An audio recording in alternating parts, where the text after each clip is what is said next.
Hello everyone, I'm Brian. Today I'm going to be reacting to what is the purpose of meditation, Sadhguru. So I did one with Eckhart. Hopefully it came out before this video, but I'm not sure, and hopefully it's not blocked. It will more than likely be claimed though, so if there's a lot of advertisements, I'm sorry, and there's nothing I could do about it. So anyways, I'm going on this, trying to get Osho, Sadhguru, Eckhart, Krishnamurti's on their answer to what is meditation or what is the purpose of meditation. Hopefully something along those lines. So anyways, let's go ahead and start with Sadhguru's.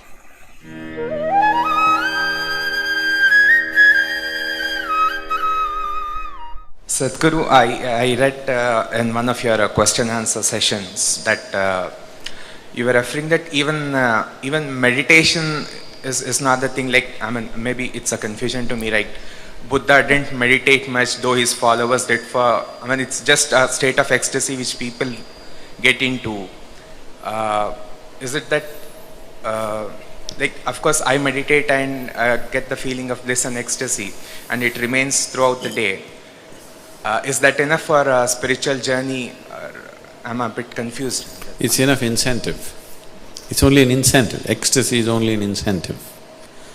If it's painful, would you do it? No.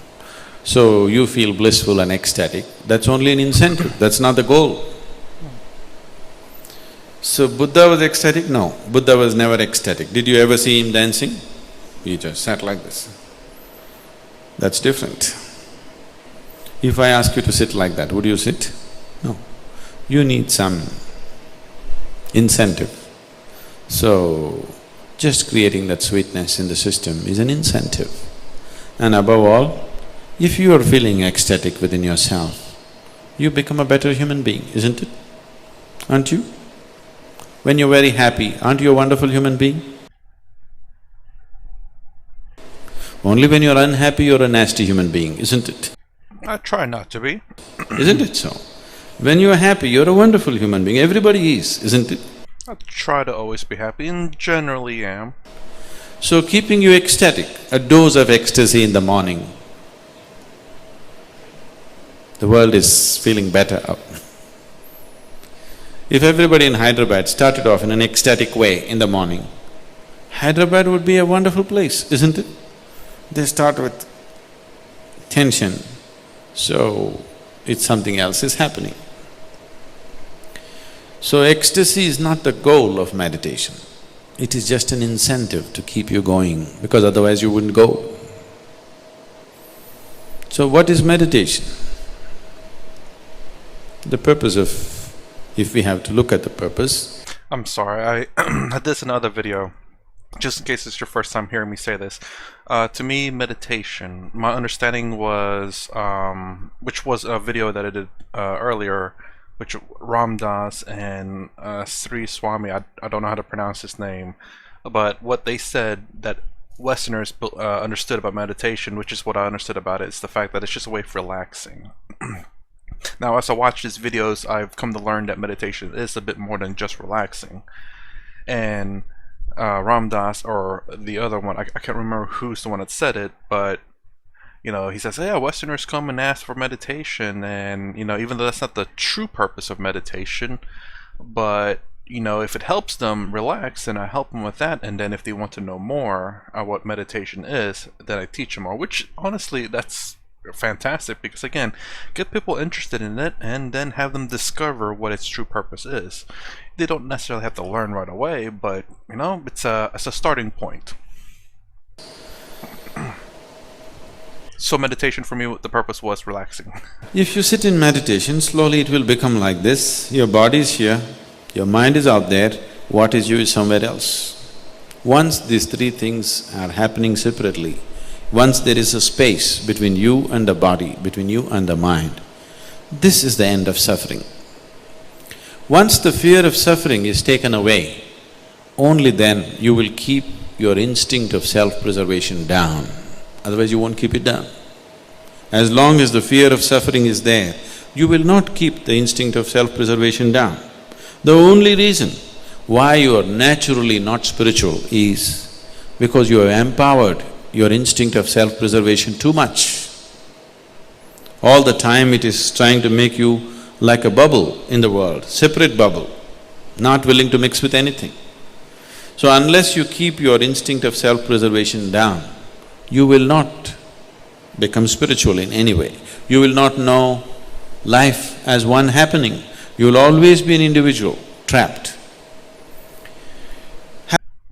Wow, okay, I never heard it said like that before. But again, this is just the second video of what is the purpose of meditation that I've done. Eckhart said something completely different, which was just to maybe find the Turiya. But this one, self-preservation down, is keeping you away from meditation. That's interesting. Have you noticed even in your general life, when you're very happy, you keep your guards down? Isn't it so? When you're unhappy, fully shielded. When you're happy, little down, isn't it? When you're very happy, it's all down. Have you noticed this? So this is the reason why you're willing to be happy only among certain people. Well, I mean, the reason why with certain people is because you develop a trust, a relationship with them. You know their intent, I would believe. Or if you go to a stranger, you don't know what their intent is. You don't automatically assume they're gonna kill you. That's quite an assumption there, but you know, you don't know if they want to do harm to you, and not necessarily a physical way all the time, or nor a death way. Just, you know, maybe harm you in other ways, and doesn't have to include death.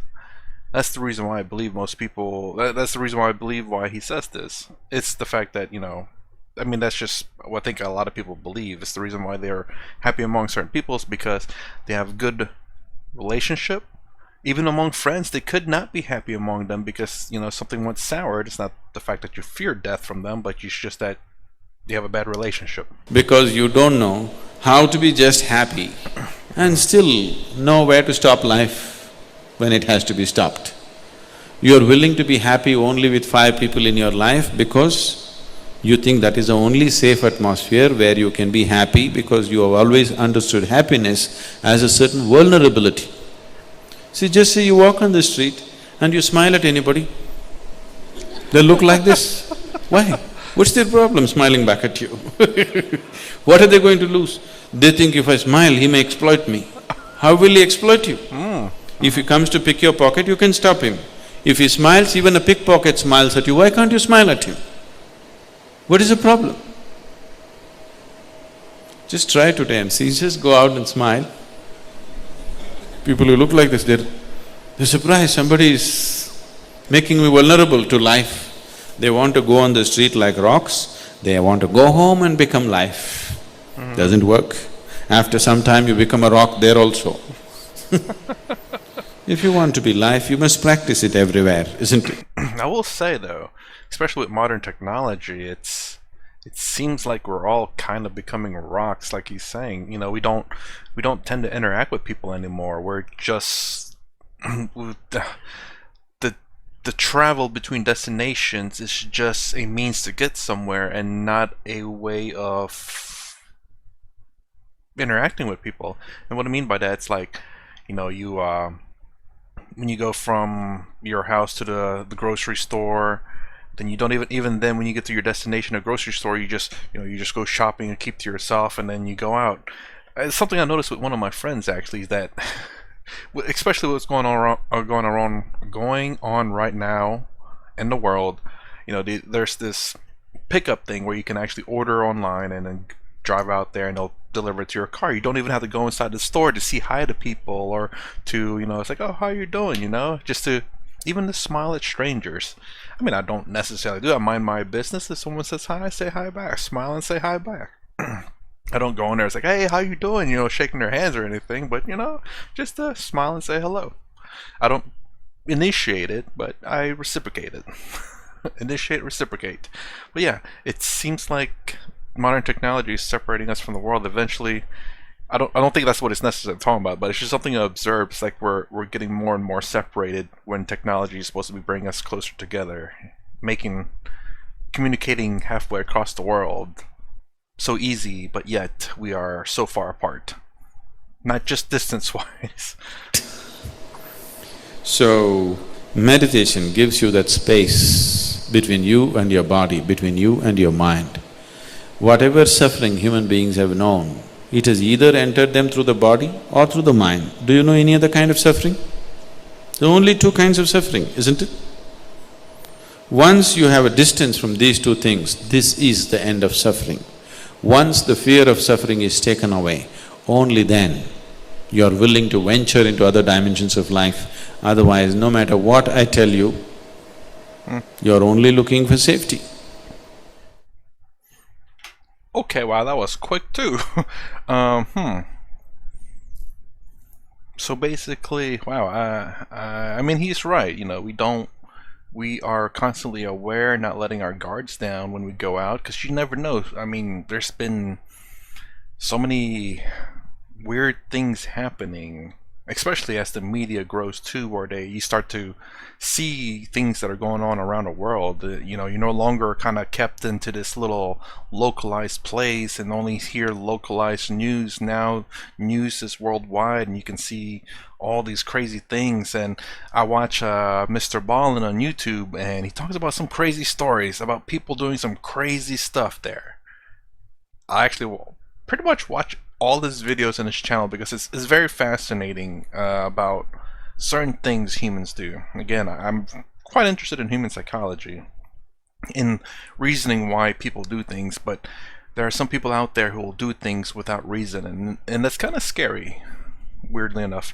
I may be going completely off subject, but it felt like that's what I was thinking of, so I will end it here. The purpose of meditation, I guess, is to kind of not to release, but to remove self-preservation, not because you want to die, but because when you're in that state, you are in a sense in ecstasy. At least you're happy, because you're not worried about anything. So the purpose, well, no, in ecstasy is, what was it, like a byproduct, kind of? Not in a bad way, just like a product to keep you in meditation. And he says he has this throughout the entire day. That's interesting. Definitely got to try to experience that. I don't know.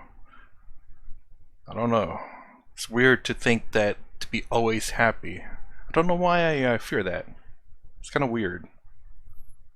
Anyways, that's my reaction to what is the purpose of meditation with Sadhguru. Now I gotta go find a few other people that I've watched. Hopefully they have something on this. And those will be coming out pretty soon, hopefully. Who knows? I can't tell the future. There's no future anyway. Anyways, that's my reaction. If you like my content, please consider subscribing. Thumbs up, thumbs down below. Thanks for watching. I'll see you in the next vid.